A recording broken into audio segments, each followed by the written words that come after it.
Дағы есімде қалған известный аял Кондучал, Күлипа Кондучал. Бұл еже партийный деятель, көп жылдан бері баяғы министр культура болған, в общем, аты шыққан оқымыш кішіде. Мен мұндай саламым бар еле, бірақ білші мәселем, мынау шу кішіне көп жыл, бір 50 жыл мұрынға. Түн ішінде обычно мындай кішілер саат 1-ден кейін келді. Приступ болып бізге алып келді. Шедавай келді. Мұрын мұндай маңдай тескейделі сөйлесіп көрген кішіме мәселе, мұндай өңі ұшындай бір солидный оқымыштай кіші екен. Көріп, шыдавай келіптір, көріп, мәнін диагнозын қойып, өтінде воспаление болып таш бар екен. Айтты, мен же шындай операция жасаш керек. Мамет Айлинайым балам, өзің біл деді. Қиналып кеттім, өзің біл деді. Емгейді шындай кішілер, түшінген кішілер жақшы да. Бая базарға келгендей болбай, таргавайт етпей, сразу мақұл же жоқ дейді. Өзің біл Айлинайым балам деді. Şu tüm oyuncu operasyonunda. Мұрын білшім бұндай известный партийный деятель кішекен. Қырғыз еліне емгегі сіңген оқымыш кішекен да. Анан жасап, удачно жақшы өтті. Жақшы болды. Удачно болып, өзің разы болып шықсаң, разы болып шығасың да. Мұндай кішілер жатқанда мен айтып жүрмеймін бе? Пока температура нормализовать етіп, орған жер басылғыша, мен жерден шығу болбайды. Обычно 4-5 күн. 4-5 күнден кейін нормализовать ете баштайды, андан кейін тоқы мені үйге кете баштаймын да. Ушу, мұндайлар болады. Ертесі ғой, ертесі Оштан сіңдісі ұшып келді. Сағыпа деген. Ал доктор наук профессор аял екен. Ошта университет екен, күйесі горком партияның секретарь. Городской мэрі да, зырайға айтқанда. Мұрын көрген емес екен, мұндай симпатичный, солидный аял екен, алдағы кабинетте отырсам кіріп келді. Кіріп келгенде мен айтып өтпайым, бар дегенделі көзі айтады. Орып келгені, же қуанышпенен келгені, же ашысы келіп келгені, ұшы бір қарағанделі білем, көзі айтады да. Кіріп келіп, салам анамына жоқ. Бұл сіз қандай істеді? Мен таң қалып қалдым, қандай екенмін дедім. Айтты, сіз жасаған Кондучалова мен бір туған ежем болады. Сізге келген кішіне аржақ бер жағын текшербейлі, туғандарыны кеңешпейлі, операция жасай қойды екен істейді. Он шықпай отырып қалдым, бей деп. Ана мен айтым, айты беріңіз дедім, айты беріңіз, айтып бүтіңіз ана мен. Уже кейпін көріп тұрып, ашуым келе бастады да. Кім боласың деді. Айтты, шындай, доктор наук, профессормын деді.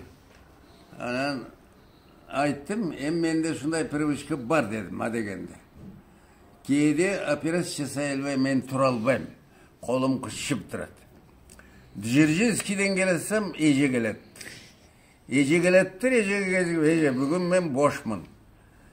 Мен сізді операция жасайын десем, мақұл өзің білмем деп, мені ешіп келді, жасап қойды. А немесі бар екен деді. Шындай деп олау төгілі таңғылады. Анан кейпін байқадым. Ана айттым, кім деген айттым. Тетіге Ошта, күйең городской мэрі, профессор болып, Мауреке змеиный тіліңді налево-направо ағытып жүріп көнгені әйел екенсің деді. Кімсің сен? Маған ақыл үйреткенде. Мен Ошқа барып сен, мұндай оқы, лекция мұндай оқы, деп мен саған үйретіп отам. Десем, анан тұрып өлі қалды. Қандай сөйлейшті? Азыр дағы мұндан жаман сөзі қасың. Шығышқа дедім.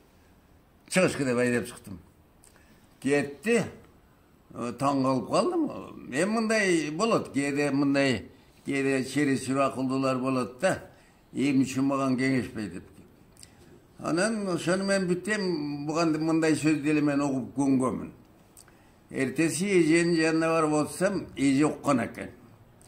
Мамбет айланайын, жаңкы акмактын сөзүн укпа деди. Аны көңүлүңө алба деди. А мен билмексем болуп десем, жок уктум деди. Уктум. Ой эже, андай сөздү мен угуп көнгөм.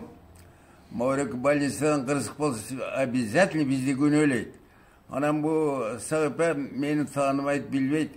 Анан келип атырылып бир тийгени ошо таң калып, мен дагы ай жакшы жооп берипсиң деди.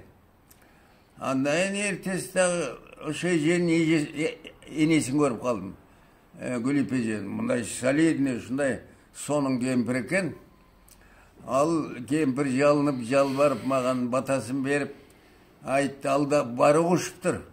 Айланайын балам, жаңкы акмак Сагыпанын сөзүн укпа, ал тантырай берет. Жо, мен аны көңүлүм албайм, уккан жокмун дедим. 2 күндөн кийин отурсам, күйөөсү кирип келди. Күйөөсүн эле мындай билишим, тааныш эмес. Кирип келди, мени менен согушканы келген экен деп. Сем жок, көрүнүшү, көзү күлкүп, мындай жылмайып жакшы кирди. Кирип келип, ой Мамбет айланайын, ыраазы болдум деди. Ушундай ыраазы болдум, жаңкы эжеңдин сазайын окуп жооп берипсиң деди. Күлүп мен болот, мындай боло берет дедим. Анан барыгы оны ошентиптир. Жо, мен аган кенедей капа болбойм тигибу дедим. Анан эже жакшы аман эсен агып чыгып кетти. Сагыпанын ошо баары тилдеп, анан өзү да ар жак бери сураштырып, анан мени билсе керек. Анан кийин эже чыккандан кийин үйүнө чакырып туруп, мен алдыма түштү да. Мамбет айланайын, кечирип кой, тааныбастык, билбестик, бая операция болду дегендейин эле шашып учуп келип, мен оозума келгенин тантырап коюп турмун тигиби деп. Жакшы, өзү мындай билимдүү жакшы киши экен. Анан мен айттым, жок Сагыпа, мен мындайды көп угуп көргөм. Жеке эле сен эмес, часто мен угам. Мен аган анчейин деле көп реакция жасабайм. Аны ойлобой эле кой, унутуп кой дедим. Ошол менен эже айгып жакшы чыгып кетти. Bir aydan keyin ошол эже дагы острый приступ болуп, аппендицит болуп келбеди. Аппендици да ириңдеп кетип, аппендицитин жасадым. Анан да айгып кетти. Ошону менен иштеп жүрүп, кийин пенсия жүрдү. Бу киши 90 нечеге чыгып кетти го. Ошо мен операцияны бир 40-50 жыл жашады окшойт. Бул эже маданият жагында, культура жагындан ушундай эмгеги сиңген. Мындай министр азыр деле айтып беришпейби? Маданият иштегендер. Бая мурунку жазуучулар, артисттер укмуштай, эжени укмуштайчу эле. Ушундай сүрдүү киши эле, сүрдүү эркектей мүнөзү. Сүрдүү болгону менен адамкерчилиги укмуш. Главный өзүнүн министрлик ишин укмуштай аткарды деп. Ушундай айтчу. Ушунга чейин эже элдин оозунан калбайт, билгендери үчүн да. Ошон үчүн мен ар дайым айтып жүрбөймбү? Ушундай кызматты иштеген кишилер артынан кичине из калтырып кетсе, артынан бир жакшы эстей турган из калтырып кетсе, кыргыз эли үчүн жакшы эле болгудай. Эже менимче маданият, культура жагынан укмуштай эле сонун из калтырып кетти. Үлүбөй мурункулар тааныгандар айтат, эжедей министр культура болуп көргөн эмес дейт.